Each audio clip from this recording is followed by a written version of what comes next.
Ryan, I heard you wanted to review a game for your final project. I just thought of the perfect one. Really? What is it? Also, how did you break into my house? That's not important. You should review Sonic the Hedgehog. Yeah, I should! What's Sonic the Hedgehog? Ryan, you silly bastard. It's on your shirt. Oh, I thought that was Beethoven. Why? Well, how often do you see a hedgehog conduct? Actually, now that you mention it, I think I actually have that game right here. Yeah, Sonic the Hedgehog, right? No, it's the wrong one. So, Sonic the Hedgehog, right? We all know him, and many of us love him. Some apparently a little too much. But before all the godforsaken monsters that spawned notoriety for loving the blue blur, we had a steady trilogy of 3 amazing games. Well, technically 4. Oh, 5. Oh, okay, there was a ton of Sonic games back then, but still. However, let's focus on the one that started it all. Sonic the Hedgehog. While originally being crafted to be Sega's new mascot to rival Mario, Alex Kidd was pushed aside as roughly 200 new character designs were sketched and sent off to be considered. After a lot of back and forth, they landed on 2 designs to be used in the game. A blue spiny hedgehog and a stout moustached man. After a while of calling him Mr. Hedgehog, or sorry if I pronounce this wrong, Mr. Harry Yanazumi, they landed on the name Sonic. There were also plans to give him a human girlfriend and have him be part of a band, but they were scrapped. Until they did use them. Anyway, Sonic the Hedgehog was the new packing game alongside a snazzy price-cut Sega Mega Drive console. Not only did the new reduced price of a Mega Drive help Sega in the early 90s, but Sonic was also becoming a household name. Even people who didn't have a Mega Drive, hell, people who didn't play video games in general around this time, knew who that was. Also, Sega didn't hold back with the advertising and marketing either, constantly showing how the Mega Drives outdid nearly everything the SNES had in it. And always by its side was Sonic, presenting to the masses how fast the level and world ran alongside him. However, the same marketing may have just hurt him in the long run. You see, Sonic 1 wasn't made with the full intention of always going fast. The advertisement showed how Sonic was so quick and how you can breeze through levels with ease thanks to that handy... But all of that came out after the game was made to push sales of it. During development, the team was actually surprised when test players started going fast right off the bat, instead of starting off slow to learn about the level design. While momentum was a major part in learning how to maintain speed to finish a level as fast as possible, when you really get down to it, Sonic 1 really is just a standard platformer that starts out with fun momentum-based land, which then turns into more methodical platforming as the game progresses. Anyway, I'll stop rambling so we can finally play it. But which version? I do have an original cartridge of the game alongside a passed down Mega Drive Model 2 from my mum and uncle. I also have Sonic Mega Collection for the GameCube and Sega Mega Drive Ultimate Collection for the Xbox 360, which I must say are 2 stellar games to own. Sonic Mega Collection to me is a must-have for all Sonic fans. It has the essential mainline games as well as a couple spin-off and extras like yes, Royster, yes! Despite having a neat collection of games, what really rounds out this whole package for me are these little tabs right here. Manuals and extras. These can keep you busy for hours, man, it's so cool. I know overall it's just a few videos and some high quality scans of the manuals, comic covers and illustrations, but it doesn't really have to be anything more. It's just a really charming feature to have in this collection. Like many, I grew up with this game, and I'll always cherish it in my collection. If you want a bit more than just Sonic, however, then might I recommend Sega Mega Drive Ultimate Collection. This has such a great variety of over 40 games that really helped Sega stand out during the late 80s to early to mid 90s. It even has Rystar on it, yes! Well, that's what it's called in Europe. In North America, it's called Sonic's Ultimate Genesis Collection. It's his collection now. Finally, there's the mobile port made by Christian Whitehead, which looks and runs very well in widescreen. You can also play as Tails and Supersonic, but playing on touchscreen? Nah, today I'm going to make the top name of every purist's blacklist. I'm playing Sonic 1 on PC through Sega Mega Drive and Genesis Classics on Steam, just for the convenience of screen recording. Oh, and I'll also be using a DualShock 4 to play with. Oh, and I just found out that this version of the game messed up the title screen. How do you mess up the title screen? Finally, let's begin this. This is Sonic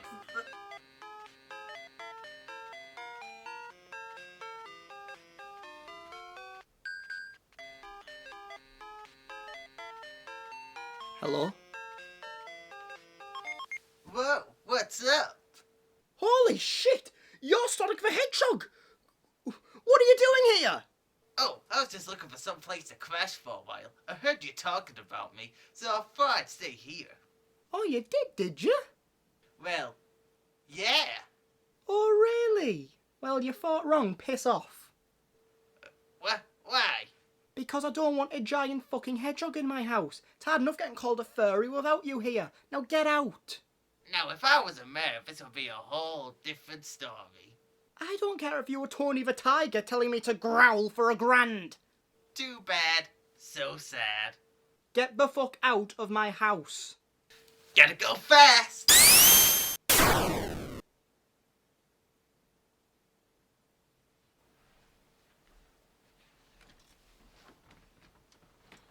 Sorry. As I was saying, this is Sonic the Hedgehog.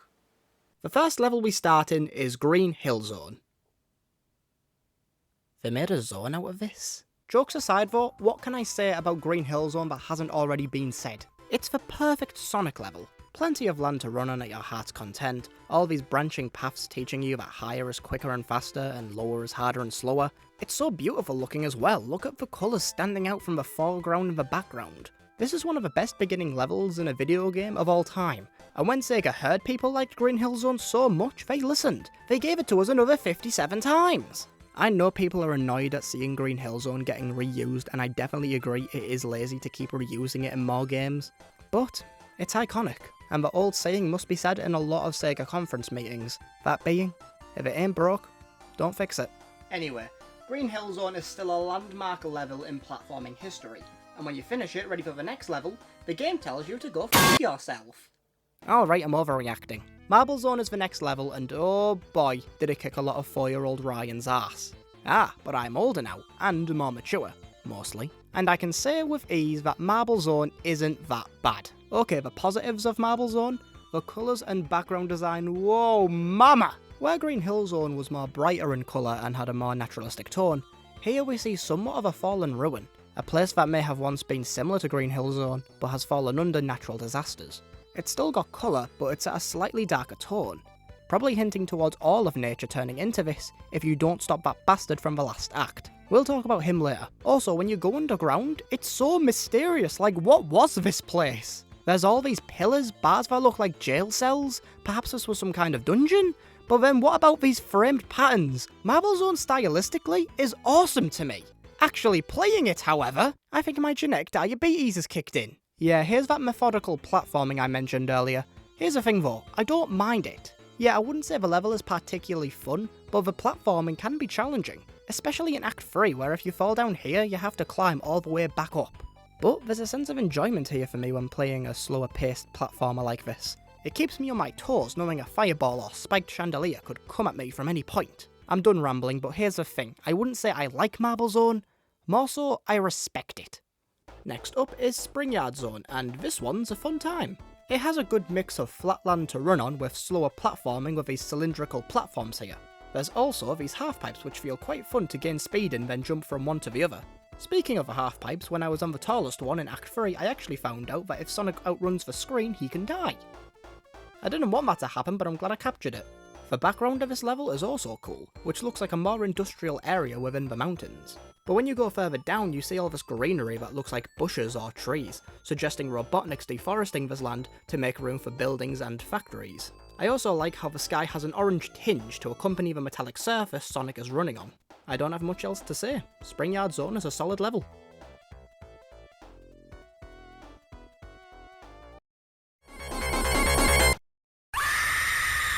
This next level is more commonly known as Agony. Okay, similar to Marble Zone, Labyrinth Zone isn't as bad as people make it out to be, and I don't mind it, but it's easily my least favourite level. Let me start with the level design. Just why? I'm not talking about the underwater platforming, I'm talking about the location. I liked how the game was getting progressively more industrial as the levels went on. But here, we're back to another ruin-style land, only it's not as interesting or as colourful as Marble Zone. I mean, there's some pillars and vines, these crystal things are kind of cool, and even these face-like patterns on the blocks. But aside from that, it's just green and blocky. It fits the atmosphere, but there's nothing that stands out for me. After 2 minutes of playing, it all just blends into a green blur. I know Marble Zone was just bricks, but that felt justified. It felt like you were going through a dungeon or a castle or something. Here? Where am I? Also, I wouldn't be as annoyed at the whole progressively turning more industrial thing if Starlight Zone and Scrap Brain Zone weren't perfect levels to place right after Springyard in terms of theming. Apart from a few conveyor belts and badniks, this place doesn't really feel like Robotnik's taking over, it just feels half-arsedly slapped in here. Anyway, as for the platforming, I don't mind going slow underwater, honestly. It keeps you on your toes, making sure you want to get from one air bubble to the next as fast as you can, despite how slow you're moving. But just because it's kind of challenging, doesn't mean it's not annoying. I understand you're forced to go slow during this level, but I just get bored here. I mean, there's methodical platforming, then there's this. This isn't slow-paced platforming. This is just the game getting slowed down. Anyway, I don't find Labyrinth Zone too hard, but I don't find it that fun or interesting either. It's just kind of lame.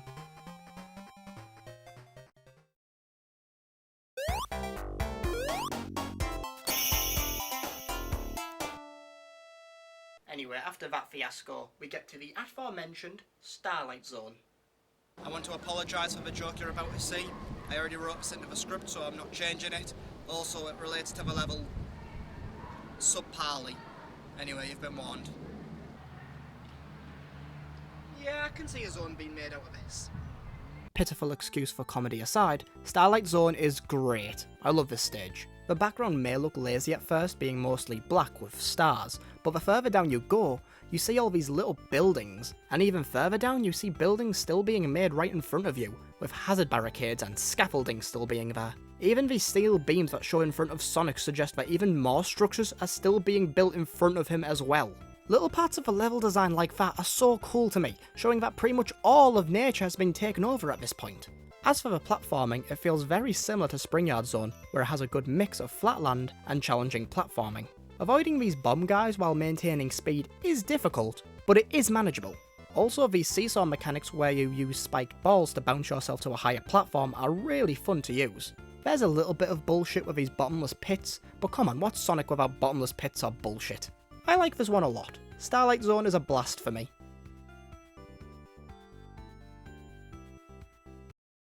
And last but certainly not least is Scrap Brain Zone. Or maybe it is least. Okay, truthfully, I think it is fair to say that Scrap Brain Zone is the hardest level in the game. It is hard, but it's mainly due to all the bullshit. I know this takes place in a factory, but who the hell does the health and safety checks around here? All these buzzsaws, broken pipes, open electricity, rotating platforms, crushing hazards, bottomless pits? This level really wants you to take your time to learn how to go through it. But what's the point when the second I get through one part, you pelt me with something I can't see? Also, Act 2 has no checkpoints. Ain't that a doozy?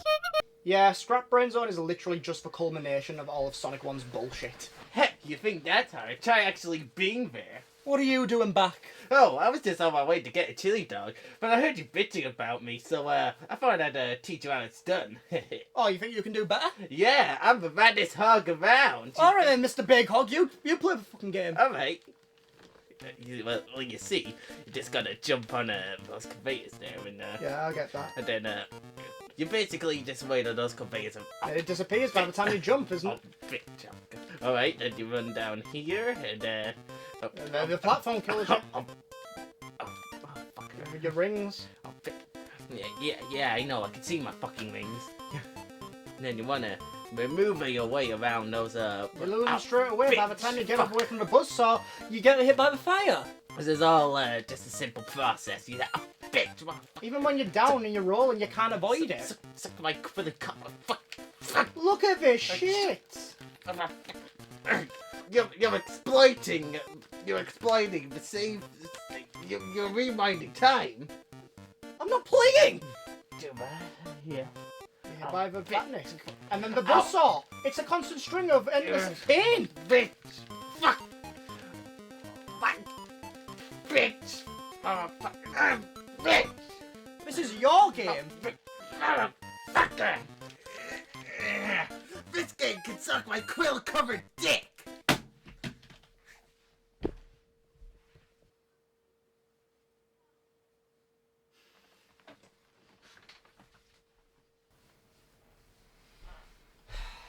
alright, Sonic. It's just a game. Here, have a beer. With this corporate bullshit. It's San Miguel. It's shit, Miguel. Stick to the local brew.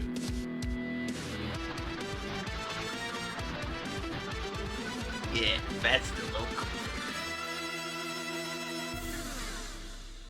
I really like the background design though. Act 1 shows this scattered like city. It feels like it could be lived in, but with all these chimneys and the brown smoggy aura, it feels uninhabitable. Act 2 shows us inside the factory, which has some cool designs in the background, but doesn't say much else apart from we're in a factory. You will find out what we make at the factory when you work at the factory! At the end here, we're expecting to run past a signpost and go to Act 3. However, we instead meet the Doctor, who hits a switch and sends us off to Act 3.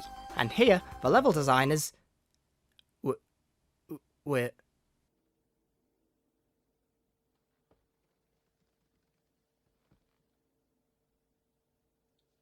This is just f***ing Labyrinth Zone again!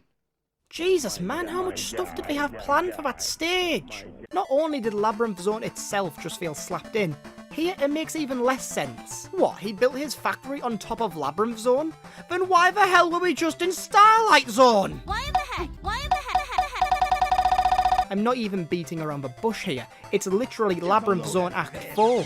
Act 1 and 2 of Scrap Brain are hard, with all the bullshit and especially with Act 2 having no checkpoints. But truthfully, I don't mind it, because sometimes with bullshit comes enjoyment, and I can laugh at the absurdity of what the first two acts put you through. But here, Scrap Brain Act 3 gives you checkpoints now. I mean, I'm glad they're here, but still, you'd think they wouldn't put checkpoints in Act 3 for consistency, but no! There is no reason other than it's just Labyrinth Zone again! Only now, instead of swimming in the British pond water from 2 levels ago, you're now swimming in a liquid that shares the same colour with the amazing bulk. Also, people say that taking the shortcut at the beginning of this level is the best way to beat it, and yeah, they're right. However, I don't think the level itself is so hard that the shortcut is essential. It's challenging, yes, make no mistake, but it is doable. I did it, and I'm bad! Anyway, Scrap Brain Zone is just okay. I probably would have liked Scrap Brain Zone more if each act didn't get progressively worse. Anyway, we finally make it to Final Zone, and it's a very pitiful final boss fight. You get no rings and you have to hit one of these 4 hydraulic presses Robotniks in, while these 4 electric plasma ball things home in on you after the presses go back up. I'll be completely honest with you here, this fight isn't that hard. I'm just really bad at it. I tried running all the way to the left to avoid the electric plasma balls, but my brain barely reacts in time to notice which press Robotnik's in, and by the time I realise I'm either too late, on the wrong side or crushed. But on my last life I kept focus and I managed to defeat him. Hit the bugger's Eggmobile, yes that's what it's actually called, to make him crash into God knows where. Sonic runs back to Green Hill Zone where he sees all the animals free now, and he jumps towards the camera with a coolest pose and the credits roll.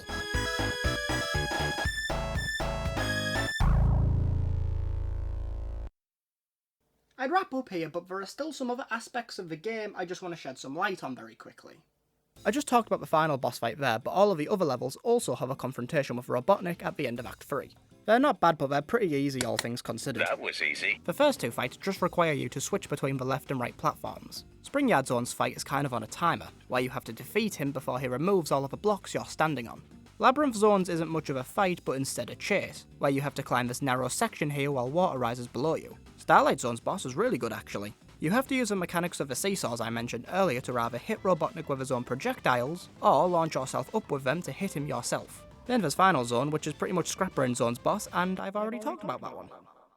Throughout the game, Sonic can nab himself power-ups in these here item boxes. To list them swiftly, the ring box adds an extra 10 rings to your ring count, the 1-up box gives you an extra life, the Power Sneakers box increases Sonic's speed without needing to keep momentum, the shield box forms this bubble-like shield around Sonic that allows him to take an extra hit before taking your rings away, and finally there's the invincibility box that makes Sonic invulnerable to anything that would cause him damage for a limited amount of time. However, it does not save you from bottomless pits or being crushed. If you manage to finish either Act 1 or 2 with 50 rings or more still on you, you will have a chance to jump through this big ring at the end which takes you to a special zone for a chance to nab a Chaos Emerald. However, unlike later games, the Chaos Emeralds here don't really do much except change the ending ever so slightly. The special stages are fine, but they're a little boring. You're stuck in Sonic's ball form and you have to try and manoeuvre around this constantly rotating grid. There's also a bunch of elements you hit while in the grid, but I can't be bothered naming what they all do, so here's a list of what they do that I found on strategywiki.org. Speaking of Sonic's ball form, every time you jump he will roll into a ball as it's the only way to destroy the bad nicks in your way. Also, if you press down while running, he will close into his ball form and roll along the stage, which is a good way to take out any incoming enemies in your path. While standing still and pressing up and down, the camera will tilt as if Sonic's looking up and down. It's kind of cute, but it doesn't really help that much. Lastly, the soundtrack, man. Oh my days. Each track is amazing and fits the level perfectly, and it just sounds so good to listen to. I know Sonic games nowadays are just expected to have really good music in them, considering how far we've come to get this. But there's something to be said about the first game's music. I didn't grow up in the 90s, so I'm not sure if this soundtrack was appreciated as much as it was back then as it is now, but it cannot be understated that this is one of gaming history's most iconic soundtracks ever.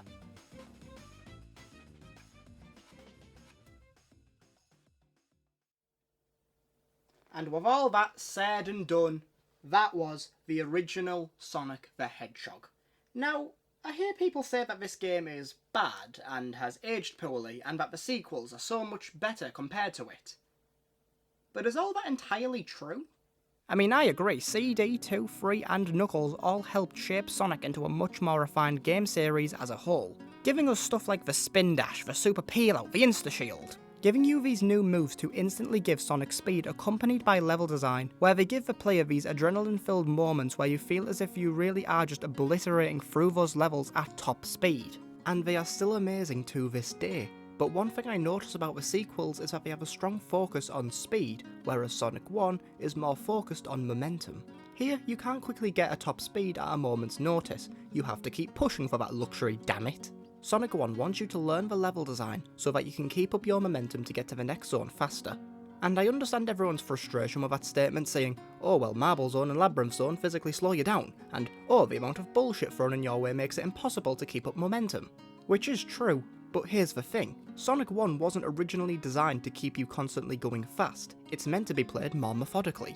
And to all of you saying, well, the advertising shows Sonic running and talks about how fast he can run. Honey, what do you think came first, the game or the marketing? Of course the adverts would tell you that. They were trying to stand out from Mario and Nintendo, and a strong way to do that was to make the Mega Drive and Sonic look way faster in comparison. But I respect that. Even though it was built up to be this big new leap forward in the platforming genre, the fact that Sonic 1 is just a traditional platformer when you get down to it makes me respect it that much more, because it was brave enough to just be that. A traditional platformer. My whole point is that Sonic 1 shouldn't be overlooked when compared to its sequels, but instead embraced alongside them. The music is fantastic, the character designs are simple, unique, and have aged amazingly. I know I talked about the level design a lot when talking about the levels, but it has to be reiterated because the level progression in this game does what I don't think any other Sonic game has tried to do again, or has done it as well. The story of nature versus industry. This game has no dialogue and simply shows you the story of what was once a beautiful landscape slowly getting taken over with machinery and industrialism. And at the centre of it all is a blue hedgehog putting us all out to save the world. His world. Now I'm not trying to piss off the Hilltop Zone fans out there. You'd be surprised how many there are. Oh shit, here they come! But just going back to the original. Running through Green Hill then seeing the backdrops of mostly every other level get more and more industrialised is just so powerful to me. A game from 1991 with no dialogue somehow manages to have one of the best stories in gaming history by simply showing and not telling. At least to me anyway. Well, that's the end of the review. I like and respect Sonic 1 for a ton of reasons, but I still understand people's frustrations with it as well. I'm not saying you're wrong for not liking Sonic 1, not at all. I was just trying to shed some light on some of its better qualities. And despite his ups and downs, mostly downs,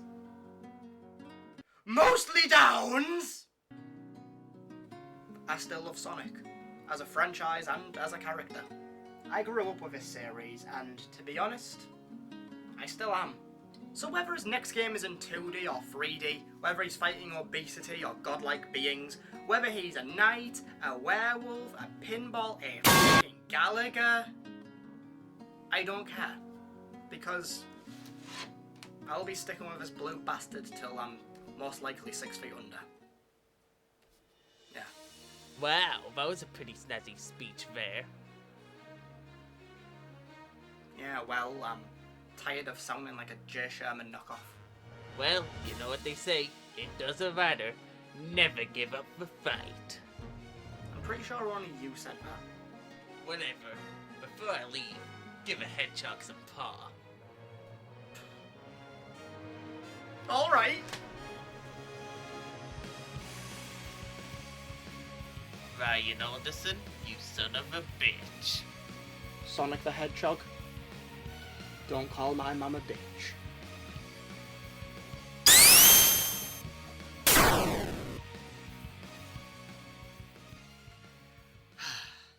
Also, if I had to rank the zones from best to worst, it would go Starlight Zone, Spring Yard, Green Hill, Marble Zone, Scrap Brain Zone, and last but certainly not least, Labyrinth Zone.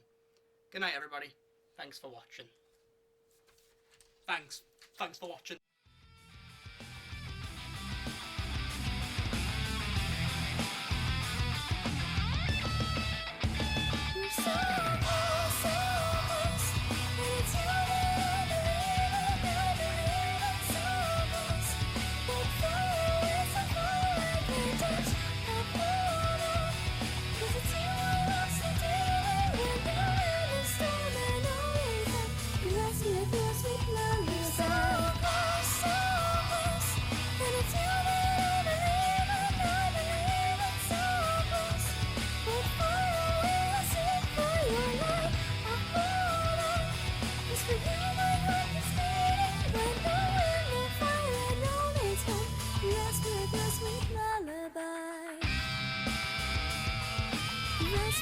Sweet lullaby.